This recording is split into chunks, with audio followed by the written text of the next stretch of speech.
Alright, calling this one the Kagemitsu EX.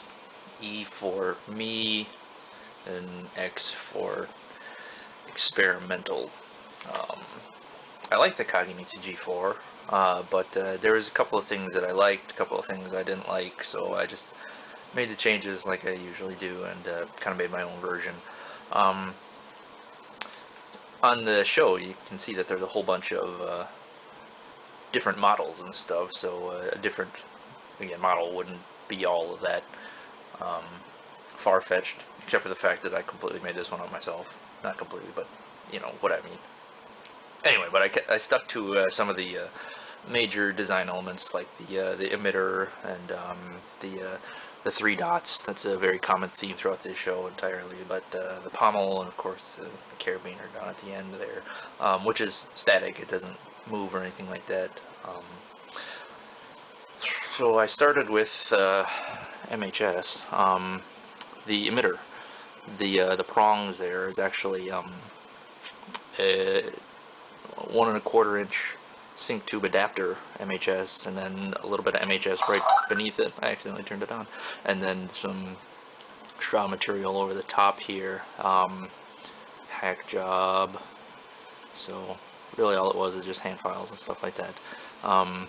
The emitter is blade plug, or the blade plug, pardon, is just some scrap tube, and then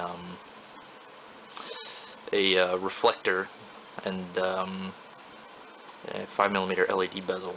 But I just pulled this out of my scrap pile, and like this part right here is a little bit raised so that when you slide it in, it fits in perfectly and it doesn't come out. This is the spot for the set screw, or I actually took to using a thumb screw because it's just easier to pull it out, or pull the blade out and stuff like that. Another instance of the three dots there. Originally the G4 has 3 prongs, but I just went with 4 because it was easier to do it that way. There's pictures up at TCSS and FX Sabers and stuff if you want to check out some of the in-build pictures and whatnot. But went with a slider switch for main power. By the way, is using a Crystal Shard version 1.1, single 18650 Rebel white with a purple filter, and that's pretty much it. A 12mm AV switch. This is running Youngling, and it's kind of hard to see what's going on, but the whole blade plug lights up, which is pretty cool. So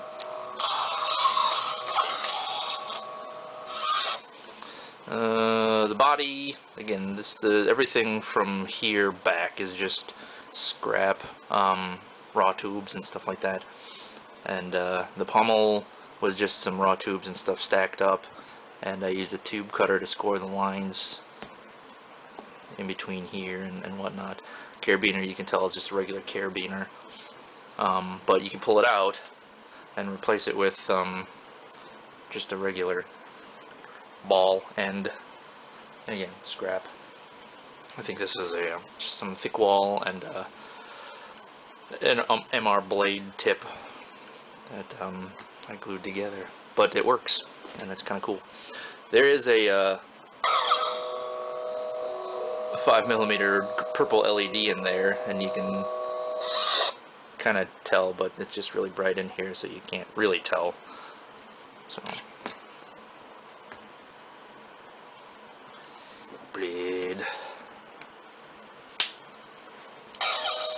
And the Rebel white is actually pretty nice and pretty bright, whatever. And that purple filter doesn't detract too much from the overall brightness. It does a little bit, but then again, with the filter, you're always going to lose a little bit of stuff. But I like those Rebel whites, and they're just that much brighter, so that a little bit of light loss isn't too bad. So yeah, so that's it. It's my Kagemitsu EX.